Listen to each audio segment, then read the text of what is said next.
सरकार के करणु खपे। हितां जा समाजी वर्कर जो कम करे रहिया आहिनि वॾा मुबारकबाद जे लाइक़ आहिनि।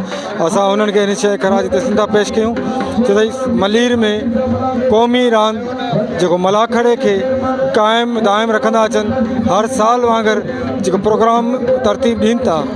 ऐं सम्झां थो त हीउ हिकिड़ो मुहबत जो मेड़ाको आहे। हीउ मलाखड़ो असांजी सकाफ़त आहे। ही महीनूं हे ॾींहं सिंध में सकाफ़त जा ॾींहं मल्हाए रहिया आहिनि, क़ौमी ॾींहं मल्हाए रहिया आहिनि। हीअ क़ौमी रांदि आहे। मलाखड़ो रांदि से बहाने असांजा माण्हू उहे पुराणी यादूं ताज़ो कंदा आहिनि। हमेशह सदियुनि खां वठी सिंध में मलाखड़े रांदि जी हिकिड़ी वॾी पंहिंजी अहमियत आहे। ऐं उन लिहाज़ खां जेको मलीर में एजाज़ हनीफ़ ख़ासि करे ऐं उन जा जेके दोस्त आहिनि जेको प्रोग्राम तरतीब ॾिनो आहिनि हज़ारे माण्हू गॾु कनि था। इहा उन्हनि खे मुबारकबाद हुजे। हीअ क़ौमी रांदि आहे। असां सम्झूं था त हर इलाइक़े में सरकार खे बि पंहिंजे तरीक़े सां इहे प्रोग्राम रखणु खपनि, मलाखड़नि जी तरतीब ॾियणु खपनि ताकी क़ौमी रांदि ज़िंदा शाद ऐं आबाद हुजे। महिरबानी साईं।